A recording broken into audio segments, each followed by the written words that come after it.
Francesco Abbruzzino with the Scoop News. I thought I would start off with this screenshot because it illustrates something that I think a lot of people just miss the point of.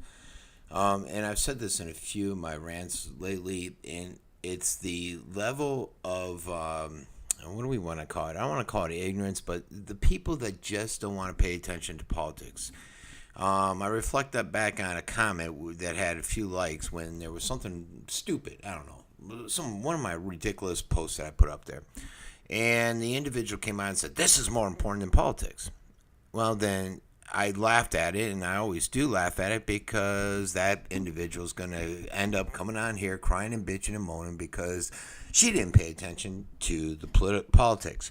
This is politics, guys, what's happening here. And it's something that I put out a post on back on about a year ago, it says on my posting. And I put out new car dealership at Venice Avenue in Jacaranda. Jeff Boone is speaking now in his attempt to rezone a parcel via changing the CG text. I believe this is a parcel that's across from Publix, hence why people need to watch and attend county meetings. That was about a year ago.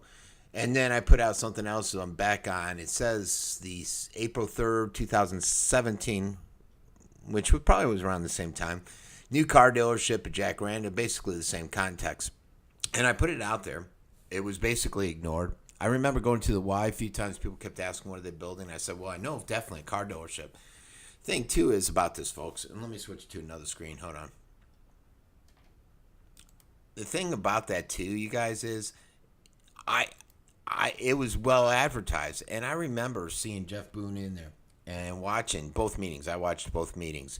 And I think, if memory serves me right, only one individual came up against that car dealership.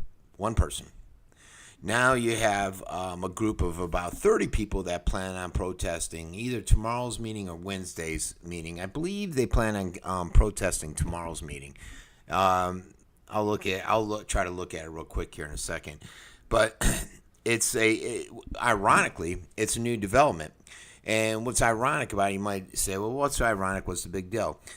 That new development was being protested against by the people that bought out in that area east of 75 or down in that way, east of the roundabout, that enjoyed their large property, didn't think that individuals would sell it, be able to rezone it, and build houses on it. And so they build this one development. Now that development is like, hey, wait, what the hell? We don't want this commercial business here. What sucks about it is something that I've complained about previously numerous times is rezoning is fine if it doesn't impact anyone.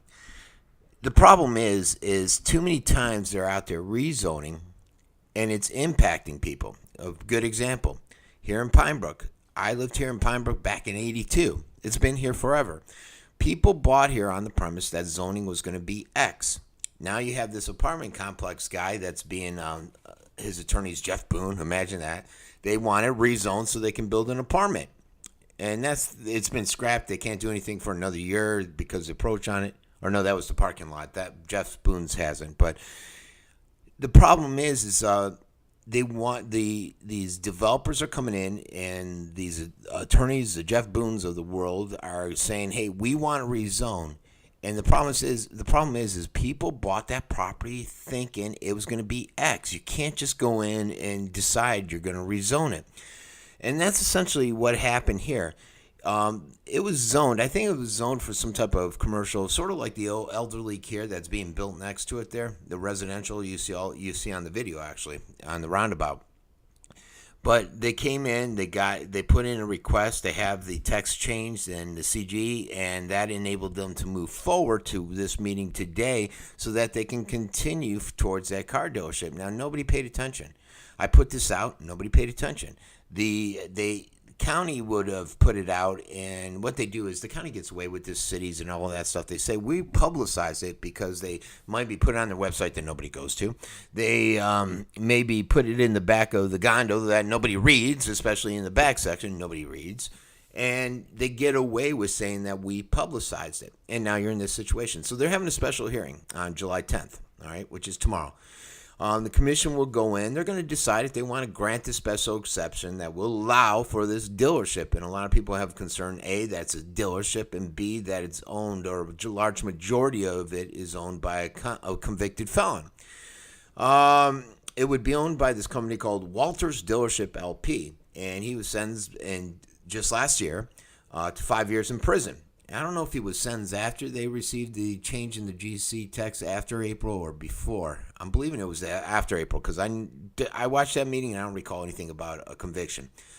So basically, Kenneth Ham and about 30 homeowners out there at the Watercrest, it's new development just east of the proposed dealership, are upset about it. They're complaining. They said the prospect of having 4 very intensive businesses there right next door is a concern, especially you're going to have a car dealership, a used dealership, a service center, auto body shop. It's a huge concern for these individuals. And Walter is in prison, but it still moves forward. The trust owns. There is some trust ownership and stuff in different perspectives.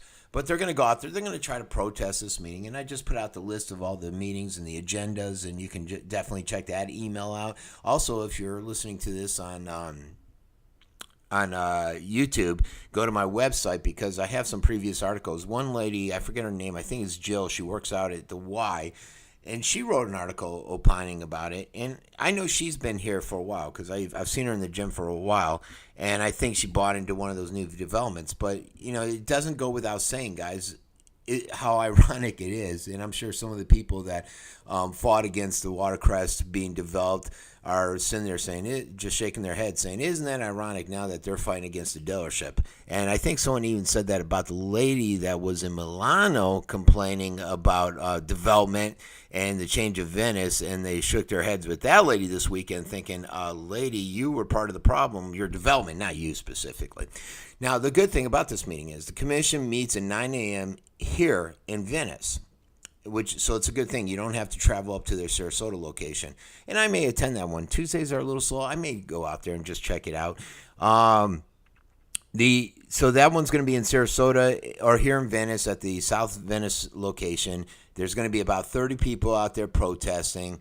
And the hearing is the second item on the agenda. So I would say, depending upon how fast the agenda is, I would be there by the opening. If you have a busy schedule, they do offer public comments in the beginning where you can talk about, it depends, 3 to 5 minutes. I think theirs is 3 minutes. I can't recall. You get up there, you can basically let them know your thoughts on anything. Usually if it's a matter dealing with the subject that they're going to cover, they ask you to wait until that time. Some of the people are nasty on there. I think so. In my mind, you're supposed to go up as a public hearing and be able to just go up and say, look, I'm a citizen. You guys work for me. This is my concern. Do it in a professional manner. But sometimes you get people like Nancy Dietert, who's one of the nastiest county commissions up there. She's just, she's just so condescending to the public. It's ridiculous. Another thing you need to know is Mayo. Mayo's up for election. And there's another one, Paul Caragiulo, but he's dropped out. He's not running. And there's 2 people running for that position that are running for the position, but it's their district up in northern Sarasota, but they control the votes throughout Sarasota County. You could get their opinion on it, their feel for it, and one of those is going to be Chris Ziegler. He'll probably be at that meeting, and I forget who the Democratic opponent is, but I remember looking at the field and thinking it's probably going to be Chris that gets the nomination, just based upon a lot of the different factors that go into it. The other one is Mayo. Mayo is, his district's right next door to here. It encompasses some of Venice, Nokomis, etc. It moves northward. This guy is, in my mind, a class ass, but what do I know? He is going against another Republican he's got 3 people, I think, on his ticket, but the strongest option against him would be Lourdes Ramirez. Now, she's not anti-development, she's for slow, consistent growth. However, I believe, and I got to check this, I believe she's on the planning committee that just approved a controversial piece of land, which is it's a huge development. Basically, the 2050.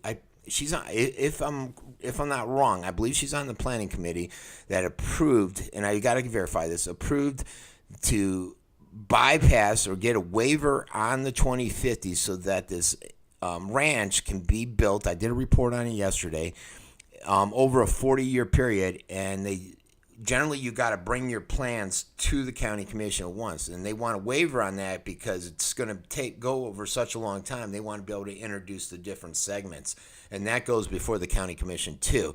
So there you go. I know I'm long-winded, but a lot of this comes into play when you look at this stuff, and it's important to know all this stuff and follow it.